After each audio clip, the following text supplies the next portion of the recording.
আসসালামু আলাইকুম। আমি আলামিন আছি আপনাদের সঙ্গে। আজকে আমরা ম্যাথের সবথেকে ইম্পর্ট্যান্ট একটি অধ্যায় নিয়ে আলোচনা করব, যেটা হচ্ছে সূচক ও লগারিদম। ম্যাথের যেই অধ্যায়ের অঙ্ক করতে যান না কেন, সূচকের ক্যালকুলেশন আপনার লাগবেই লাগবে। তাই সূচকের বেসিক কনসেপ্টগুলো ক্লিয়ার থাকা দরকার। আজকে আমি আপনাদেরকে সূচক এমনভাবে করে পড়াবো, ইনশাআল্লাহ আজকের ক্লাসের পর আপনি শুধু সূচক পারবেন না, আর একজনকে বুঝাইতেও পারবেন। সবাইকে আজকে স্টুডেন্ট থেকে টিচার বানাই ফেলবো। তো চলেন আমরা শুরু করি। সূচক কি বা কাকে বলে?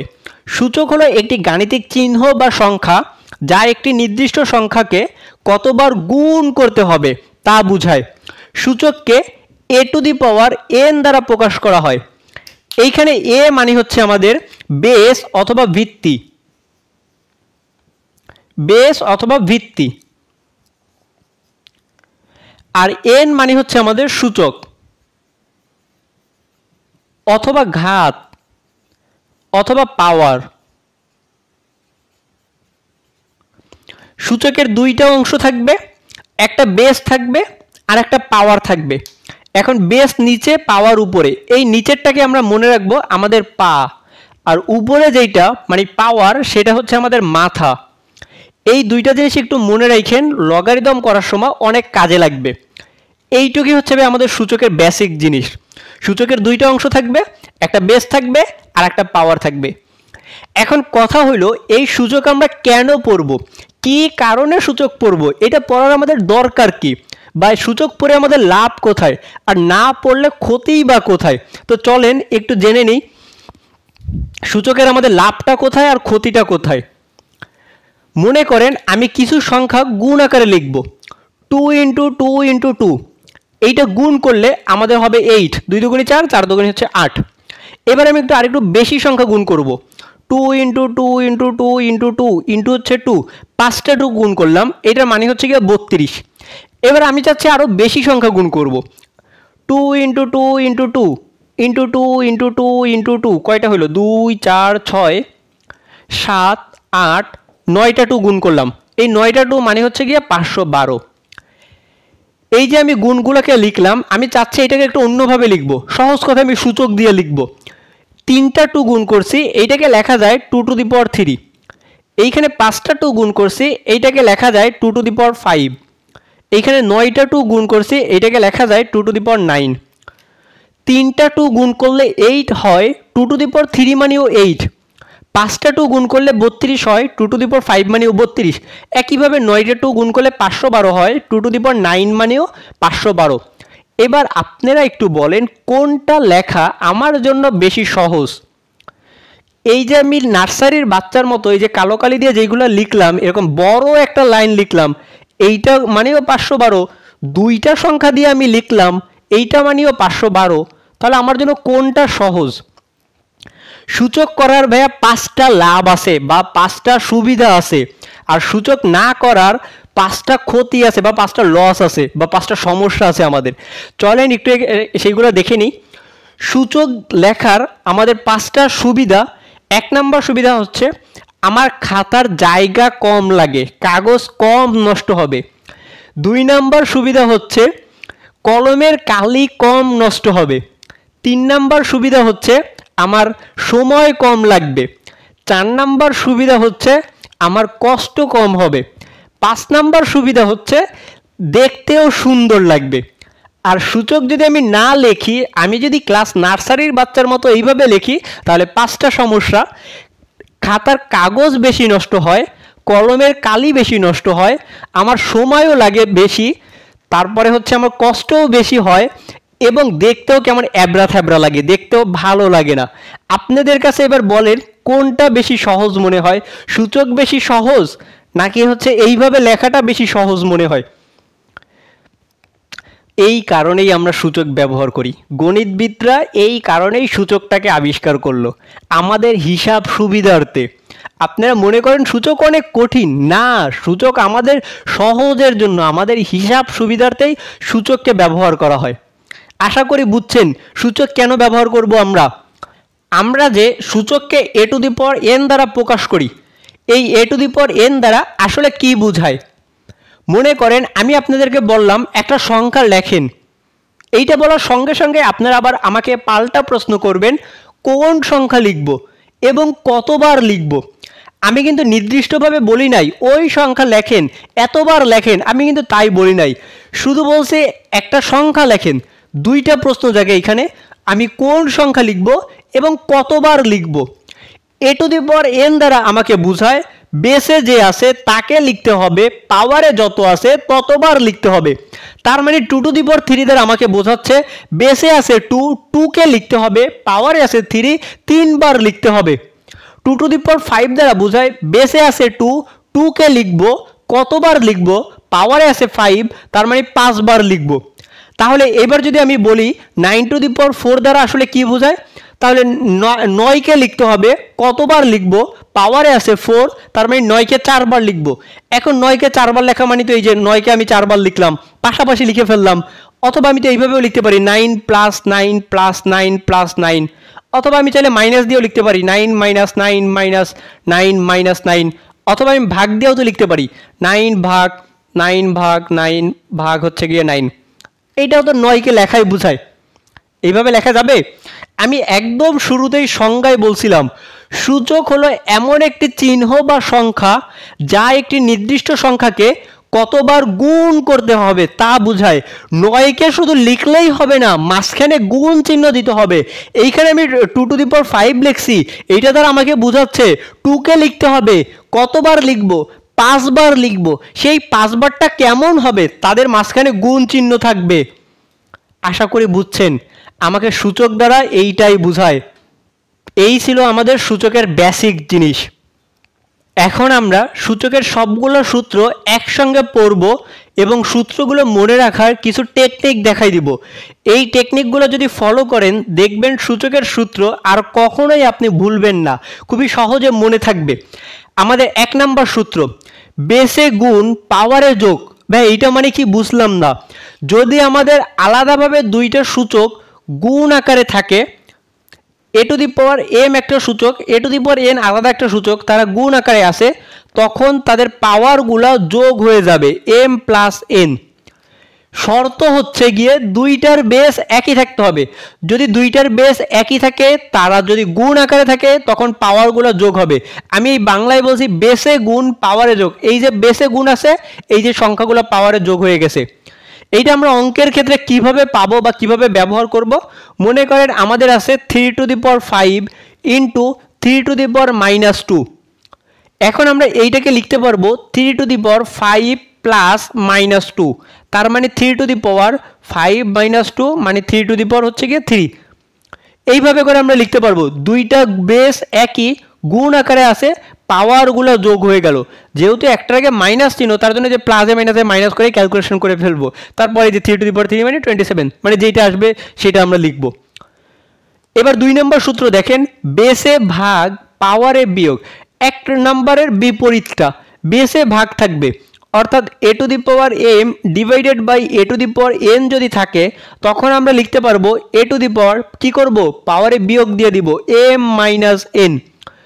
প্রথমটার পাওয়ার লিখতে হবে মাইনাস দ্বিতীয়টার পাওয়ার। এখন ভাগ যে শুধু এইভাবে থাকবে এমন কোনো কথা নাই, আমাদের ভগ্নাংশ আকারেও দেওয়া থাকতে পারে। A to the power m divided by যদি a to the power N থাকে, তাও আমরা একই সূত্রে লিখব। আমাদের অঙ্কের ক্ষেত্রে কিভাবে আসবে, মনে করেন আমাদের দেওয়া আছে 3 to the power 2 divided by 3 to the power 7। এটাকে আমরা কি করতে পারি বা সূচক দিয়ে কিভাবে লিখতে পারি, 3 টু দি পাওয়ার 7 মাইনাস 2, তাই তো? এই কাজ করা যাবে না। ভাগের সময় উপরে যেইটা থাকবে সেইটাকেই আগে লিখতে হবে, মাইনাস হচ্ছে 7 লিখতে হবে। বড়টা নিচে আছে নাকি উপরে আছে তা দেখা যাবে না, আমাদের উপরে মানে লবে যেইটা থাকবে সেইটাকে আগে লিখতে হবে, মাইনাস দিয়ে হরের পাওয়ারটা লিখতে হবে। এইখানটাও কিন্তু তাই করতে হবে, a to the power m minus n হবে। এবার ক্যালকুলেশন করলে আমাদের যেটা আসবে 3 টু দি পাওয়ার মাইনাস 5 মানে 1 বাই, আচ্ছা এটা আর দেখাইলাম না, এটা আমরা আরেকটা সূত্রতে দেখাবো। আমাদের 3 নম্বর সূত্র, ভেতরে বাইরের সূচক। এইটা মানে কি, ছোটবেলায় স্কুলে একটা খেলা ছিল, দুইজনে দুইটা দড়ি ধরে রাখতো অথবা বাঁশ ধরে রাখতো, ভেতরে বললে ভেতরে লাফ দিয়ে আসতো, বাইরে বললে বাইরে লাফ দিয়ে যেত, এভাবে বলতো ভেতরে বাইরে। খুবই মজার একটা খেলা ছিল, সাধারণত মেয়েদের খেলা ছিল, আপনারা দেখছেন কিনা জানি না। এইখানেও আমাদের সেরকম একটা সূত্র আছে, যদি আমাদের এরকম থাকে a to the power mn একটা বেজের পাওয়ারে যদি দুইটা সংখ্যা গুণ আকারে থাকে, তখন আমরা চাইলে এইটাকে লিখতে পারবো a to the power m বাইরে n দিব, অথবা চাইলে এটাকে লিখতে পারবো a to the power n বাইরে m। আমি চাইলে m কে ভেতরে n কে বাইরে, অথবা n কে ভেতরে m কে বাইরে রাখতে পারবো। আমার যে কোনো ইচ্ছা, যখন খুশি যেইভাবে খুশি, একটাকে ভেতরে আর একটাকে বাইরে রাখলে মান একই থাকে, মানের কোনো পরিবর্তন হয় না। এইটাই হচ্ছে আমাদের ভেতরে বাইরের সূচক। আশা করি বুঝছেন। চলেন এবার পরবর্তী সূত্রতে চলে যাই। আমাদের 4 নম্বর সূত্র, বেস গুণ থাকলে পাওয়ার আলাদা করে দিতে হবে। এটা কেমন থাকবে? মনে করেন আমাদের দেওয়া আছে a ইন্টু বি, তার পাওয়ারে n। এইভাবে যদি দুইটা বেস একসঙ্গে গুণ থাকে, তাদের পাওয়ার যদি একটা সংখ্যা থাকে, তখন আমাদের করতে হবে a to the power n into b to the power n লিখতে হবে। বেস গুণ আছে, পাওয়ারটা তাদের সবার উপরে দিয়ে দিতে হবে। এইখানে ভেতরে যদি আরও সংখ্যা থাকতো, সবগুলোর উপরে পাওয়ার দিয়ে দিতে হবে। মনে করেন আমাদের এরকম দেওয়া আছে 3 into 2 into 5 to the power হচ্ছে গিয়া 6, তখন আমরা এটাকে লিখব 3 to the power 6 into 2 to the power 6 into 5 to the power 6। ভেতরে যতগুলো সংখ্যার উপরে পাওয়ার থাকবে, ততগুলোকে আলাদা আলাদাভাবে পাওয়ারটা দিয়ে দিতে হবে। এবার 5 নম্বর সূত্র দেখেন, বেস ভাগ থাকলে পাওয়ার আলাদা করে দিতে হবে। এবার গুণের জায়গায় যদি ভাগ থাকে, মনে করেন এইভাবে দেওয়া আছে a divided by b to the power n, তখন আমরা লিখব a to the power n divided by b to the power n। আশা করি বুঝছেন। এক্সাম্পল কিভাবে থাকতে পারে? মনে করেন 5 ডিভাইডেড বাই 7 পাওয়ারে আছে স্কোয়ার, তখন আমরা কি লিখব 5 এর স্কোয়ার ডিভাইডেড বাই 7 এর স্কোয়ার। সবাইকে সমানভাবে ভাগ করে দিব। আশা করি বুঝছেন। আমাদের 6 নম্বর সূত্র, সূচকে শূন্য। যদি কোনো সংখ্যার সূচকে যদি শূন্য থাকে, তার মান হবে অন। যে কোনো সংখ্যার সূচকে যদি শূন্য থাকে, তার মান হবে অন।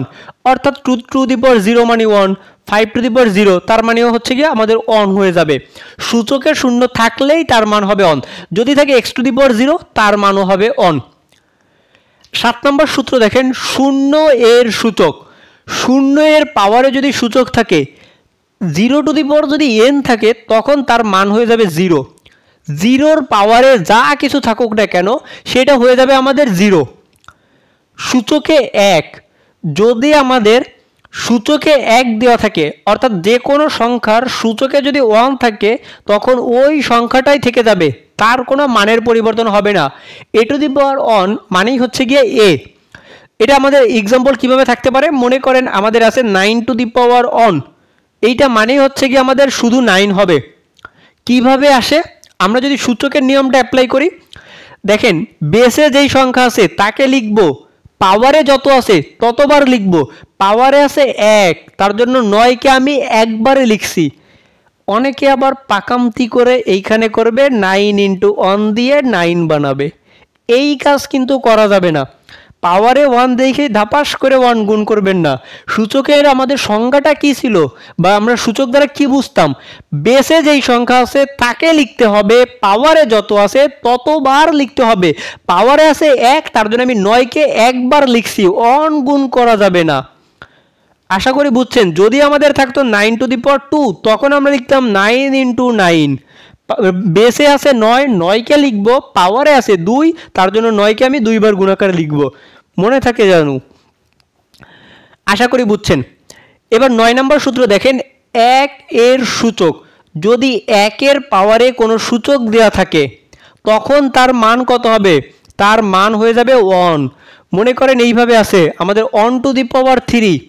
1 টু দি পাওয়ার 3 মানে কত? বেসে যে আছে তাকে লিখব, কতবার লিখব? পাওয়ারে যত আছে ততবার লিখব। পাওয়ারে আছে 3, আমি 3 বার লিখব। এইভাবে যদি 1 এর পাওয়ারে 100 থাকে, একবারে আমরা গুণ করব। যতগুলো 1 গুণ করি না কেন, অনই হয়ে যাবে। আশা করি বুঝছেন। অনের পাওয়ারে যা দিব সেটা 1 হবে। আপনারা এই এক্সাম্পলগুলো নাও উঠাই নেবেন এবং সাথে সাথে সূত্রগুলো একটু লিখে নেবেন। তাহলে আপনাদের পরে মনে থাকবে, না হলে কিন্তু ভুলে যাবেন। শুধু কিন্তু ক্লাসগুলো দেখলেই হবে না, আমি যা করাচ্ছি সঙ্গে সঙ্গে নোট করে নেন, তাহলে মনে থাকবে। চলেন পরবর্তী সূত্রতে চলে যাই। আমাদের 10 নম্বর সূত্র, ঋণাত্মক সূচক। সূচকে যদি ঋণাত্মক সংখ্যা থাকে, মনে করেন a to the power -n এরকম আকৃতির যদি থাকে, তখন আমাদের সেটাকে লিখতে হবে, এই মাইনাসটার জন্য দিতে হবে অন ভাগ। এইটা ভালোভাবে দেখেন, খুবই ইম্পর্টেন্ট কিন্তু। মাইনাসের জন্য দিতে হবে শুধুমাত্র অন ভাগ, আর a to the power n যেইভাবে ছিল ওই a to the power n কে ওইভাবেই রাখতে হবে। আশা করি বুঝছেন, এইটা কিন্তু আমাদের খুব ইম্পর্টেন্ট একটা সূত্র, অনেক বেশি ব্যবহার করব। যদি আমাদের থাকে 5 টু দি পাওয়ার -2, এইটার মান কত হবে? মাইনাসের জন্য আমরা লিখব 1 ভাগ 5 আর 2 যেরকম ছিল ওইভাবে করেই রেখে দিতে হবে।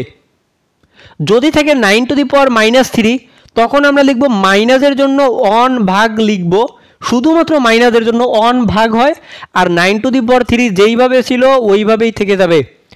আশা করি বুঝছেন, এইটাই হচ্ছে আমাদের ঋণাত্মক সূচক, সূচকে ঋণাত্মক সংখ্যা থাকবে। এবার 11 নম্বর সূত্র দেখেন, মূলের সূচক। মূলের সূচকটা কেমন? এখানে মূল মানে n তম মূলের সূচক, অর্থাৎ n√a, n তম মূল। এইটা মানে কত? যদি মূলটাকে আমরা উঠাই তখন এটাকে লিখতে হবে a to the power 1/n। Base যেটা আছে সেইটা লিখব, রুটের উপরে যেই সংখ্যা থাকে তাকে 1 দিয়ে লিখতে হয়। এটার এক্সাম্পল কেমন?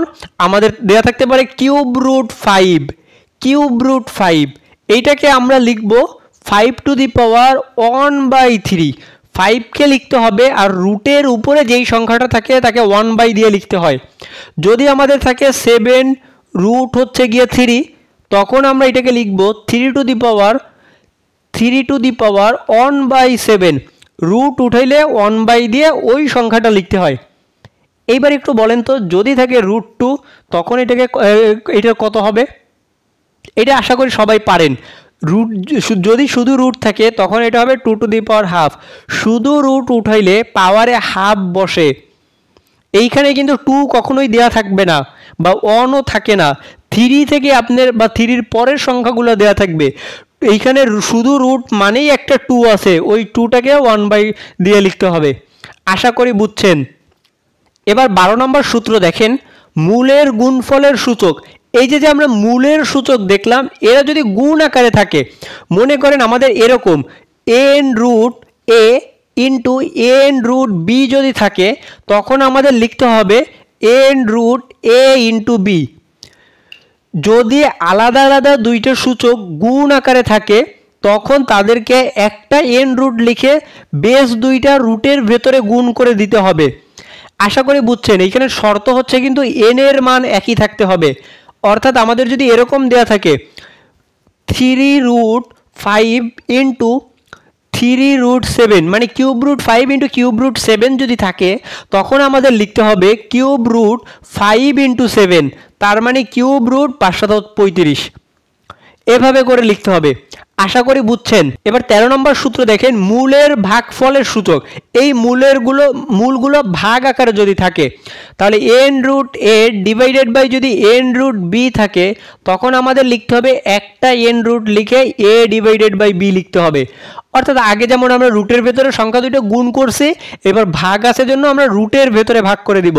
অর্থাৎ আমাদের যদি এরকম থাকে 5√3 ডিভাইডেড বাই 5√7, তখন আমাদেরকে লিখতে হবে 5√3/7। একটা জিনিস খেয়াল রাখবেন, n এর উপরের সংখ্যাগুলো কিন্তু একই হইতে হবে। এইখানে রুটের উপরে যদি 5 থাকে, এইখানেও রুটের উপরে 5 থাকবে, রুটের উপরের সংখ্যাগুলো একই থাকলে তখন আমরা এইভাবে করে লিখতে পারবো। ভগ্নাংশের সূচক। আমাদের সূচকে যদি ভগ্নাংশ থাকে a to the power m divided by যদি n থাকে, তখন আমরা এটাকে লিখতে পারবো n√a two the power m, অথবা এটাকে এইভাবে লেখা যাবে n√a two the power m। অর্থাৎ আমরা mটাকে রুটের ভেতরে অথবা সম্পূর্ণটার পাওয়ারেও আমরা রাখতে পারবো। এখন এই দুইটা কিন্তু খুবই ইম্পর্টেন্ট। এটা কিভাবে আসে আমি একটু এটা প্রমাণ করে দেখাই। মনে করেন আমাদের দেয়া আছে a to the power m/n, তখন আমরা যদি ভেতরে বাইরের সূচকটা অ্যাপ্লাই করি, এ টু দি পাওয়ার 1/n কে ভেতরে রাখলাম, এমটাকে বাইরে পাঠাই দিলাম। এর পরের লাইনে আমরা লিখতে পারি 1/n থাকলে এটাকে আমরা রুট দিয়ে লিখতে পারি n রুট এ। একটু আগে আমরা মূলের সূচক পড়ে আসছি, আর পাওয়ারে যে m ছিল ওইটা থেকে গেল। আশা করি বুঝছেন। প্রথমে আমরা কি করলাম, ভেতরে বাইরের সূচক অ্যাপ্লাই করলাম, তারপর মূলের সূচক অ্যাপ্লাই করলাম। আমরা মূলের সূচকটা এইভাবে পড়ছিলাম, n রুট এ থাকলে আমরা লিখবো a to the power 1/n। এবার আমি উল্টা কাজটা করলাম, আমাদের দেয়া আছে এইটা, আমি লিখছি এইটা a to the power 1/n এর পরিবর্তে n রুট এ লিখছি। আশা করি বুঝছেন। দেখেন এইটাই হচ্ছে কি আমাদের এই সূত্রটা ছিল, এইটাকে এইভাবে লিখতে পারি। আচ্ছা, এবার এই মাঝখানের অংশটা কিভাবে বানাবো? এর জন্য কি করব, এই ভেতরে বাইরের সূচক এবার একটু আলাদাভাবে ভেতরে নিব, মানে m কে ভেতরে রাখবো, n কে বাইরে নিয়ে যাব। a to the power m, বাইরে হচ্ছে কি আমরা পাওয়ারে n নিব, ভেতরে বাইরে, ভেতরে বাইরে, ইচ্ছা মতো ভেতরে রাখতে পারবেন, আপনার ইচ্ছা মতো বাইরে নিতে পারবেন। এখন এই যে 1/n আছে, 1/n মানেই আবার হচ্ছে n root a to the power m। 1/n মানেই আমাদের মূলের সূচক আবার বসাই দিলাম। আশা করি বুঝছেন। এইটাই ছিল আমাদের এই 2 নম্বর সূত্র। ভেতরে বাইরে সূচক দিয়ে দুইটা সূত্র বানাই ফেললাম। ভেতরে রাখলে একরকম, বাইরে রাখলে আর এক রকম, কিন্তু মান হবে একই মান হবে। আশা করি বুঝছেন। যাহাই লাউ তাহাই কদু, তাই না? আপনি যেইভাবে মানটাকে রাখেন না কেন, ভেতরে বা বাইরে, আপনার মান একই আসবে, অ্যান্সার একই আসবে। যেইটাকে লাউ বলেন সেইটাকেই কদু বলেন, দুইটাই কিন্তু একই জিনিস। এবার 15 নম্বর সূত্র দেখেন, ঋণাত্মক ভগ্নাংশের সূচক, মানে এই যে ভগ্নাংশে ঋণাত্মক সংখ্যা দেওয়া থাকবে a to the power -m/n।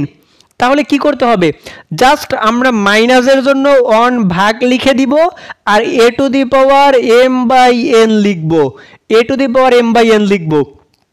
এখন 1/a two the power m এর তো দুইটা মান আছে, এইটা একটা, কোনটা লিখব? যেইটা খুশি আপনি সেইটা লিখবেন, একই জিনিস হবে 1/n root a to the power m, অথবা লিখতে পারবেন 1/n রুট a, তার পাওয়ারে হচ্ছে গিয়ে m। আশা করি বুঝছেন। এই দুইটা সূত্র কিন্তু খুবই ইম্পর্টেন্ট, আমরা অঙ্ক করতে গেলে অনেক ব্যবহার করব। আমাদের যদি এরকম দেয়া থাকে, মনে করেন 5 টু দি পাওয়ার 3/2 দেওয়া আছে, এইটাকে আমরা কিভাবে লিখব? আমরা প্রথমে করব 5 টু দি পাওয়ার 1/2 কে রাখলাম, 3টাকে বাইরে দিয়ে দিলাম। এবার এইটাকে আমরা লিখতে পারি 2√5 টু দি পাওয়ার 3। অনেকেই এইটা করবে, কিন্তু এইটা কিন্তু করা যাবে না, কারণ এই যে পাওয়ারে যদি হাফ থাকে তখন রুটের উপরে ওই 2 দেওয়া যাবে না, হাফ মানেই সেখানে শুধু রুট আছে। আশা করি বুঝছেন। এইখানে কিন্তু আবার 2 দেওয়া যাবে না। অথবা আমরা চাইলে এইটাকে আবার কিভাবে লিখতে পারি, 5³ তার হচ্ছে গিয়ে রুট, দুইটাই হচ্ছে গিয়ে একই জিনিস। আশা করি বুঝছেন। 16 নম্বর সূত্র, ঋণাত্মক বেসে জোড় সংখ্যার সূচক, মানে আমাদের বেস এইবার ঋণাত্মক যদি থাকে, পাওয়ারে যদি n হয়, এই n যদি জোড় সংখ্যা হয় তখন আমাদের হয়ে যাবে এটা a to the power n। অর্থাৎ এই আমাদের যদি এরকম থাকে -3 টু দি পাওয়ার 4, এইটার মান হবে 3 টু দি পাওয়ার 4। এই মাইনাসটা তখন প্লাস হয়ে যাবে যদি পাওয়ারে জোড় সংখ্যা থাকে। আশা করি বুঝছেন। এটা কিভাবে হইল, মনে করেন আমরা এখানে সূচকের নিয়মটা অ্যাপ্লাই করি। বেসে যেই সংখ্যা আছে তাকে লিখব, কতবার লিখব, পাওয়ারে আছে 4, তার মানে বেসের সংখ্যাকে আমি 4 বার লিখব, -3 ইন্টু -3 ইন্টু -3 ইন্টু -3, এই যে ইন্টু দিয়ে দিলাম। এবার দেখেন এই দুইটার সংখ্যা যখন গুণ করব, এই মাইনাসে প্লাস হবে, আবার যখন এই দুইটা গুণ করব মাইনাসে প্লাস হয়ে যাবে, অর্থাৎ আমাদের সবগুলা মাইনাস প্লাস হয়ে যাচ্ছে, শুধু সংখ্যাগুলো থেকে যাবে 4টা 3, এই 4টা 3 মানে আমাদের 3 টু দি পাওয়ার 4। আশা করি বুঝছেন। যদি মাইনাস জোড় সংখ্যক হয় তখন মাইনাসটা প্লাস হয়ে যায়, আর মাইনাস জোড় সংখ্যক তখনই হবে যখন পাওয়ারে জোড় সংখ্যা থাকবে। আশা করি বুঝছেন। সহজ কথায়, পাওয়ারে যদি জোড় সংখ্যা থাকে, বেজের মাইনাসটা তখন প্লাস হয়ে যায়। এবার 17 নম্বর সূত্র দেখেন, ঋণাত্মক বেসে বিজোড় সংখ্যার সূচক, মানে আমাদের বেস যদি ঋণাত্মক সংখ্যা থাকে এবং পাওয়ারে যদি বিজোড় সংখ্যা থাকে, অর্থাৎ এইটা একই রকম, এইখানে n জোড় সংখ্যা, n হচ্ছে গিয়ে জোড় সংখ্যা আর এইখানের n হচ্ছে গিয়ে বিজোড় সংখ্যা। তাহলে এইবার আমাদের হয়ে যাবে minus a to the power n হয়ে যাবে। যখন বিজোড় সংখ্যা থাকবে একটা মাইনাস শুরুতে চলে আসবে। এই এক্সাম্পলটাই খেয়াল করেন, -3 টু দি পাওয়ার যদি 4 লিখি, এটা মানে আমরা -3কে এবার কয়বার সরি এবার 3বার দিব, যেহেতু বিজোড় সংখ্যা বলছে। আমরা যদি 3বার গুণ করি -3 ইন্টু -3 ইন্টু -3, তাহলে এইবার আমাদের এই দুইটা মাইনাসে মাইনাসে গুণ করলে প্লাস হয়ে যাবে, লাস্টের এই একটা মাইনাস কিন্তু অবশিষ্ট থেকে যাবে। তাহলে আমাদের লিখতে হবে -3 টু দি পাওয়ার 3টা 3, তার জন্য পাওয়ারে 3। আশা করি বুঝছেন, যখনই আমাদের পাওয়ারে বিজোড় সংখ্যা থাকবে তখন ওই মাইনাসটা শুরুতে দিয়ে দিতে হবে।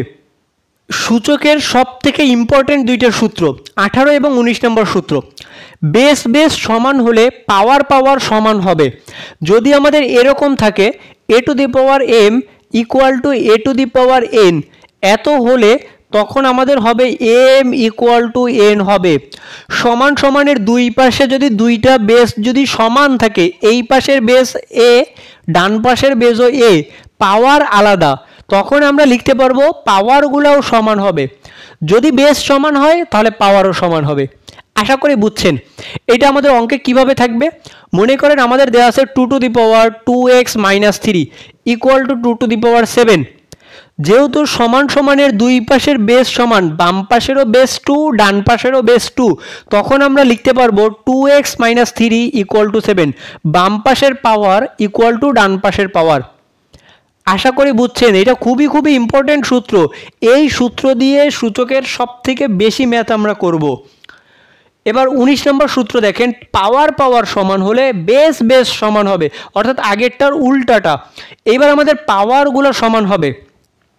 যদি এরকম থাকে a to the power n equal to b to the power n, এত হলে তখন আমরা লিখতে পারবো a ইকুয়াল টু b হবে। এবার দেখেন আমি বলছি পাওয়ার পাওয়ার সমান হলে, বাম পাশের পাওয়ারও যা ডান পাশের পাওয়ার যদি একই থাকে তখন বাম পাশের বেস ইকুয়াল টু ডান পাশের বেস। আশা করি বুঝছেন। যদি আমাদের এরকম থাকে 3 to the power 5 equal to 2x - 1 to the power 5, তখন আমরা লিখতে পারবো 3 ইকুয়াল টু 2x - 5। ধরেন আমাদের এরকম অঙ্কর ক্ষেত্রে যেরকম আসবে সেটা আমরা লিখতে পারবো। যেহেতু বাম পাশের পাওয়ার 5 ডান পাশের পাওয়ার 5, তাহলে বাম পাশের বেস ইকুয়াল টু ডান পাশের বেস। আমাদের সূচকের সর্বশেষ দুইটা সূত্র, 20 নম্বর সূত্র, a by b to the power যদি n হয় তখন আমরা সেটাকে লিখতে পারবো b by a to the power -n। একটু ভালোভাবে লক্ষ্য করেন, বাম পাশে কিন্তু আমাদের ছিল a বাই b, ডান পাশে হয়ে গেছে b by e, b by a, তখন পাওয়ারে একটা মাইনাস চিহ্ন দিতে হবে। অর্থাৎ যদি আমাদের এরকম থাকে 3/4 টু দি পাওয়ার হচ্ছে গিয়ে 2, তখন আমরা এটাকে লিখতে পারবো 4/2 টু দি পাওয়ার -2।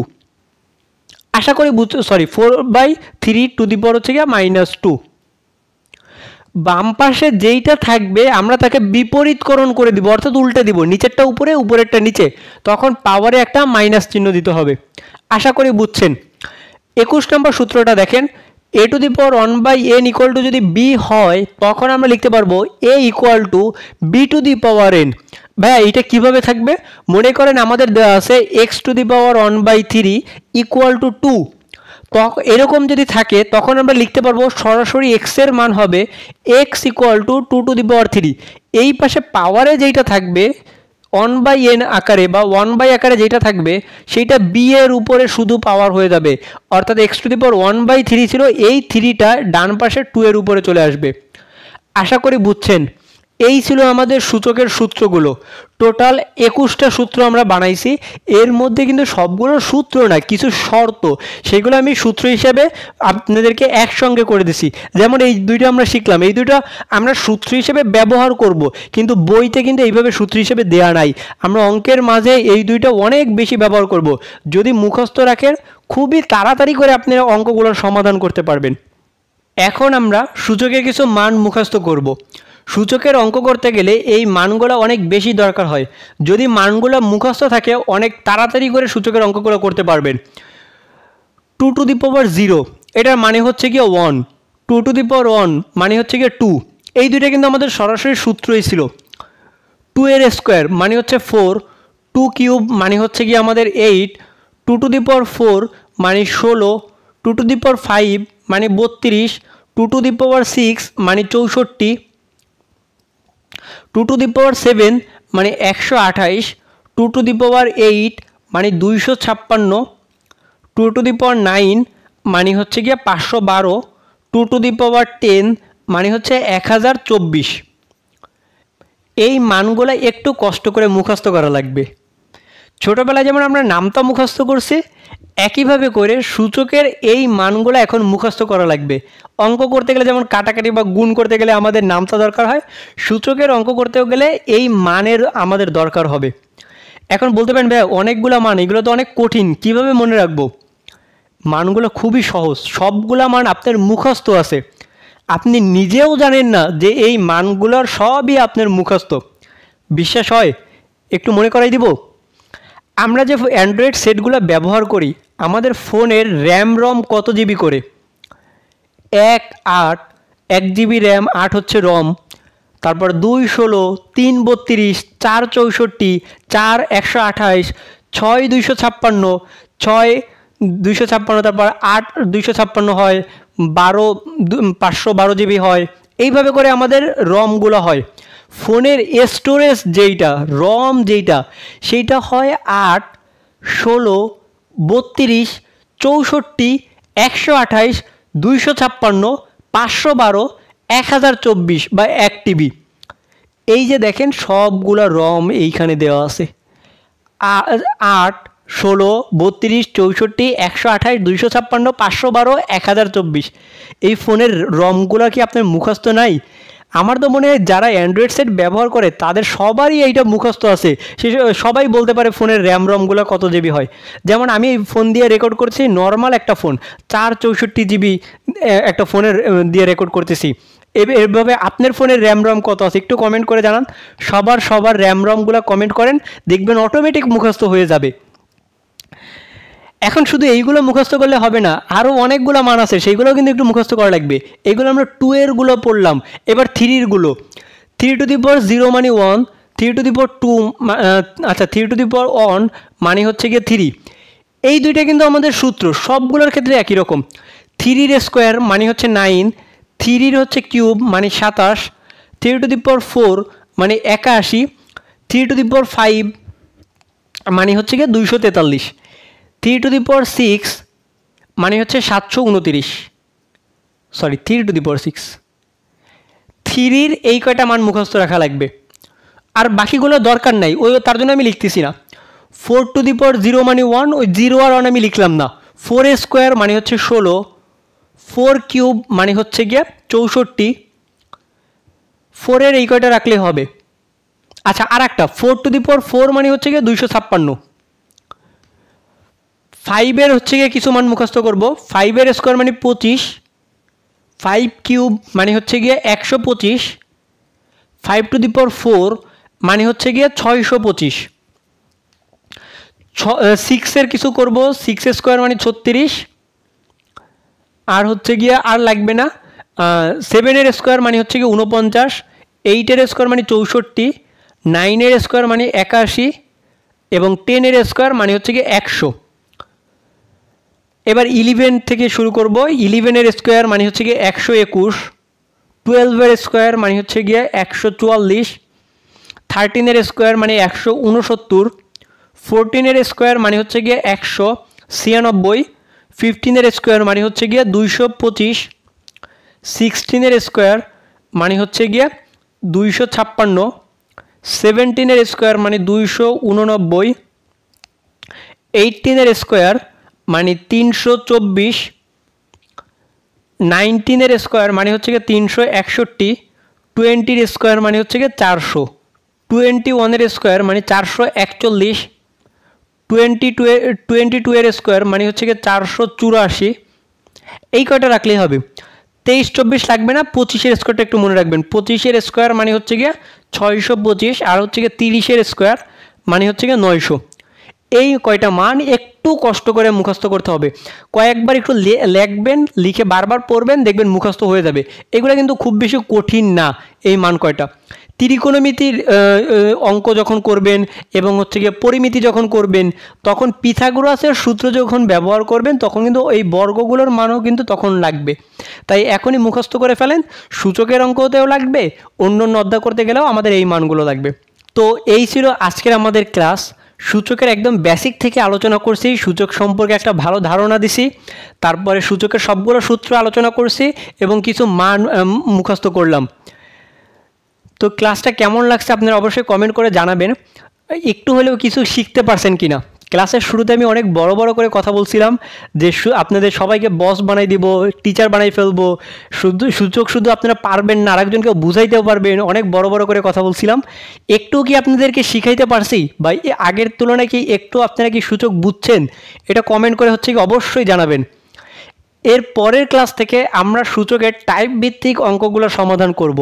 সূচক থেকে এখন পর্যন্ত বিভিন্ন সালের বিভিন্ন পরীক্ষায় বিসিএস সহ ব্যাংক জব যে কোনো পরীক্ষায় সূচক থেকে যেই প্রশ্নগুলো আসছে আমরা সবগুলো প্রশ্ন ইনশাআল্লাহ সমাধান করার চেষ্টা করব। সবগুলো টাইপ আমরা করব, একটা টাইপও বাদ থাকবে না। এখন থেকে আমার সবগুলো ক্লাস #AVMC লিখে যদি ফেসবুক ইউটিউবে সার্চ করেন তাহলে পেয়ে যাবেন। AVMC মানে আলামিন ভাইয়ার ম্যাথ ক্লাস, এই হ্যাশট্যাগে সার্চ করলে এখন থেকে সবগুলো ক্লাস পাবেন ইনশাল্লাহ।